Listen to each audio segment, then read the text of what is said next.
crime never takes a day off. What sick, ridiculous puppets we are, and what a gross little stage we dance on. Welcome to WatchMojo.com, and today we're counting down our picks for the top 10 Neo-Noir films. Oh, yeah! For this list, we're looking at films that cannot technically be considered film noir because, among other reasons, they're in color. But these modern movies definitely pay homage to the classic American noirs of the 40s and 50s by utilizing and updating the same themes, styles, or elements. Perry, these sons of bitches made me. I'm in town for 2 days to know who I am and where to find me. Come on. Number 10, Dark City. Once in a while, one of us wakes up while they're changing things. It's not supposed to happen, but it does. Ever have that dream where you're accused of a murder you didn't commit, and you live in a city where the sun never comes up? And the world is just a big spaceship where aliens dressed in trench coats and top hats do experiments on you? And it's crazy. You're damn right, this is crazy. A cult classic that owes a debt to surrealist masterpieces like Metropolis and Nosferatu, Dark City is a detailed and thought-provoking film that updates the themes of film noir by adding science fiction to the mix, resulting in a modernization of the genre. He has evolved. Kill him.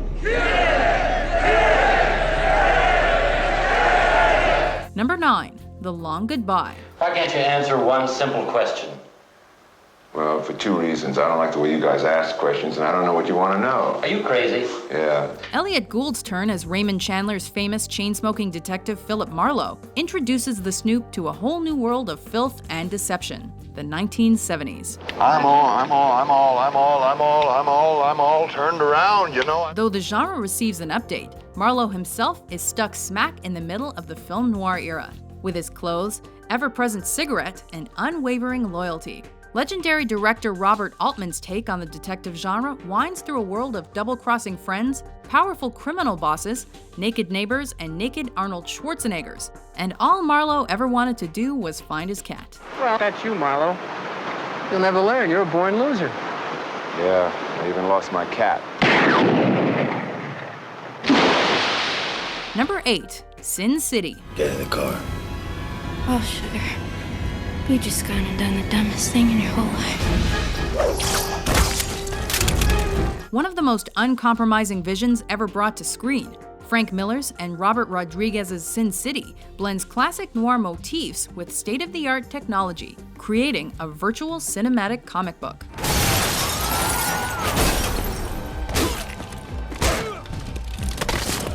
I don't know why you died, Goldie. The film's visual style underscores its status as a noir film, using lighting to underline the difference between black and white in this stylized world. After a while, all I'm doing is pounding wet chunks of bone into the floorboards, so I stop. While its gratuitous violence and, shall we say, underdeveloped female roles have made it a divisive film, you could just say that this gives it an even closer relationship with its noir forebearers. The Valkyrie at my side is shouting and laughing with the pure, hateful, bloodthirsty joy of the slaughter. And so am I. Number 7. There are 7 deadly sins, Captain. Gluttony, greed,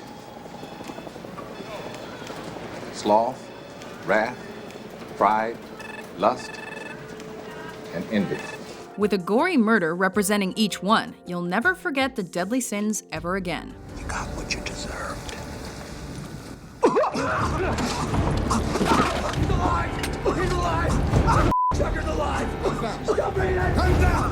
David Fincher's 1995 detective flick pairs young hothead Brad Pitt with Morgan Freeman, who, you guessed it, is days away from retirement. Together, they try to solve the maniacal Kevin Spacey's master plot to rid the world of evil by being evil.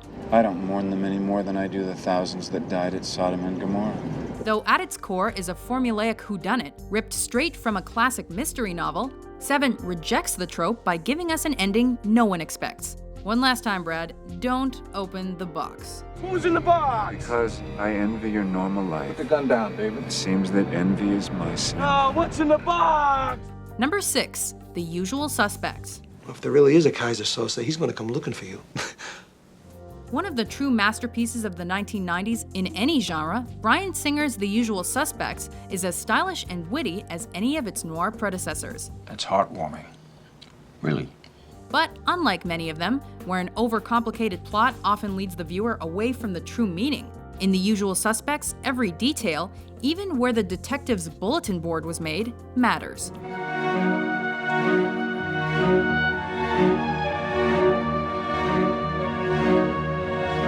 Remaining true to the genre, but twisting its conventions just enough to be fascinating, Suspects is full of great writing, great performances, and great surprises. And like that, he's gone.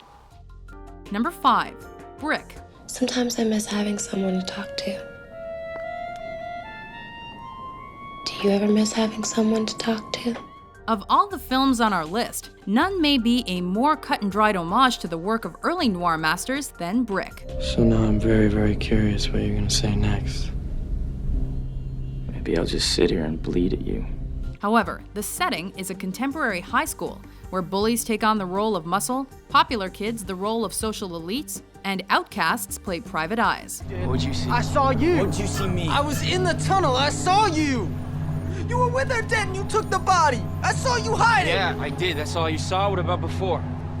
For what? Before I got there, did you see who killed her? You killed her. From the character archetypes to the snappy dialogue to the countless moving parts, director Rian Johnson's stunning feature debut keeps audiences guessing until its final moments. What'd she whisper to you?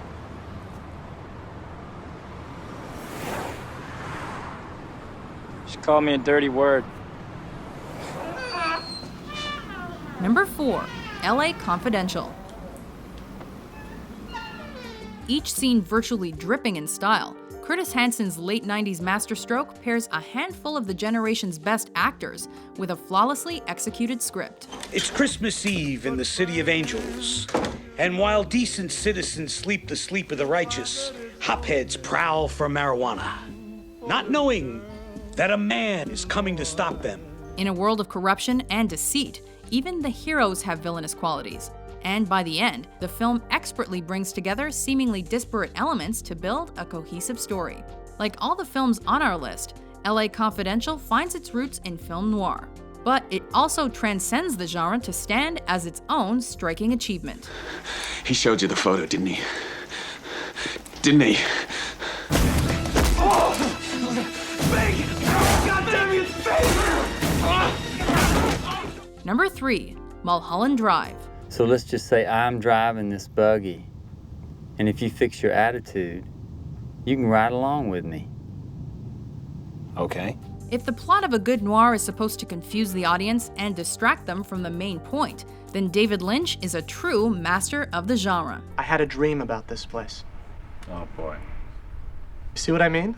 As with his first noir effort, Blue Velvet, whether there actually is a main point in this film is open for debate. But Lynch's dark journey into the underbelly of modern Los Angeles succeeds in implementing classic noir motifs while at the same time being like nothing audiences had ever seen. It's unreal, right? Yeah. Number 2. Blade Runner. I need you, Dex. This is a bad one. The worst yet. I need the old Blade Runner. One of the greatest science fiction films of all time, Ridley Scott's Blade Runner is essentially a film noir set in the future. As Harrison Ford's Rick Deckard searches the deepest depths of a dystopian Los Angeles for the human-like robotic replicants, all the noir tropes are there. From the stylized camera angles to dark lighting to Daryl Hannah as the ultimate femme fatale.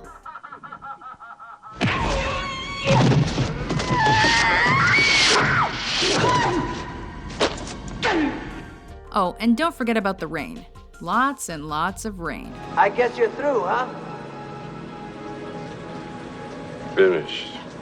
Before we unveil our top pick, here are a few honorable mentions. Anytime you try a decent crime, you got 50 ways you can f up. If you think it's 25 of them, then you're a genius. And you ain't no genius. I'm here to rob the place. I thought you were the new decorator. Shut up. Just shut your mouth.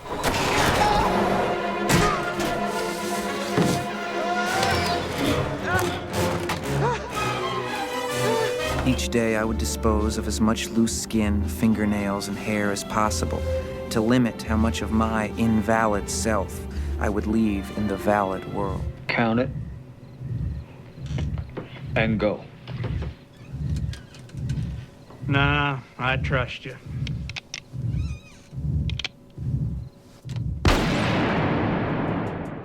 Number 1. Chinatown. Jay, what are you doing here? Nothing, Morty. It's my lunch hour. Thought I'd drop by and see who dropped dead lately. It was directors like Howard Hawks and Billy Wilder who pioneered American film noir, but Polish director Roman Polanski helped perfect it. You know what happens to nosy fellows? Huh? No? Wanna guess? Huh? No? Okay. They lose their noses.